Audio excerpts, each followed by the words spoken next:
హామీల అమల్లో ప్రభుత్వం విఫలమైందని జాగృతి అధ్యక్షురాలు కవిత అన్నారు. జాగృతి జనం బాటి కార్యక్రమంలో భాగంగా కొత్తగూడెంలో పర్యటించిన కవిత కాంగ్రెస్ సర్కారుపై విమర్శలు చేశారు. సింగరేణి నిర్వీర్యం చేసి ప్రైవేటీకరించేందుకు పాలకులు కుట్రలు చేస్తారని మండిపడ్డారు. ఫిరాయించిన ఎమ్మెల్యేలను కాంగ్రెస్ ప్రభుత్వం కాపాడుతోందని ఆరోపించారు. స్పీకర్ తీసుకున్న నిర్ణయం ప్రజాస్వామ్యానికి తూట్లు పొడిచిందని చెప్పారు. వివిధ వర్గాల సమస్యలు తెలుసుకునేందుకే జనం బాటి కార్యక్రమం నిర్వహించినట్టుగా కవిత తెలిపారు.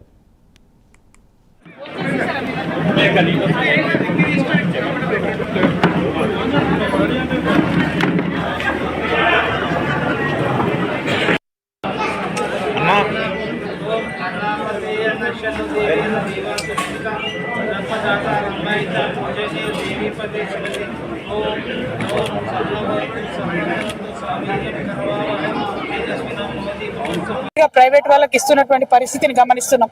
మొన్న మెడికల్ బోర్డు పెట్టిండ్రు. ఆ మెడికల్ బోర్డు ఎందుకు పెట్టిండ్రో, ఎవరి కోసం పెట్టిండ్రో అర్థం కాని పరిస్థితి. అది కూడా మేము వెళ్ళి హైదరాబాద్ లో సింగరేణి భవన్ ముట్టడి చేస్తే తెల్లారి బోర్డు పెట్టిండ్రు, పెట్టి కూడా అన్యాయం చేసిండ్రు. ఇంత అన్యాయం ఎన్నడూ లేదు.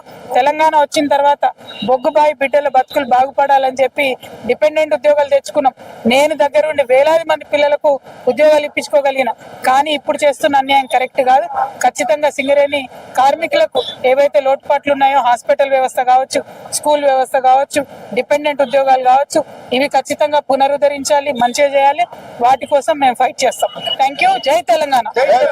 మరి అనేకమైన సమస్యలు ఉన్నాయి. ఒకటంతో ఒకటి ఇవాళ రేపు 2 రోజుల్లో సమస్యాత్మకమైనటువంటి ప్రదేశాలను పరిశీలించడంతో పాటు ఎవరెవరైతే బాధితులు ఉన్నారో వారితో మాట్లాడడంతో పాటు ఓవరాల్ గా కొత్తగూడెం జిల్లా అభివృద్ధి మరి ఎక్కడ ఉండే, ఎక్కడికి వచ్చింది, ఇంకా ఏం చేయాలనే అన్ని అంశాల మీద మేము కూలంకుషంగా ఈ 2 రోజులు పర్యటన చేయబోతా ఉన్నాము. దాంతో పాటు మీ అందరికీ తెలిసిందే, ఇవాళ తెలంగాణ రాష్ట్రం వచ్చింది. మరి తెలంగాణ రాష్ట్రంలో ప్రజాస్వామ్యం పరిడవిల్లాలని అనుకున్నాం. కానీ నిన్న స్పీకర్ గారు ఇచ్చినటువంటి తీర్పు ఏదైతే ఉందో అది చాలా దారుణంగా ఉంది.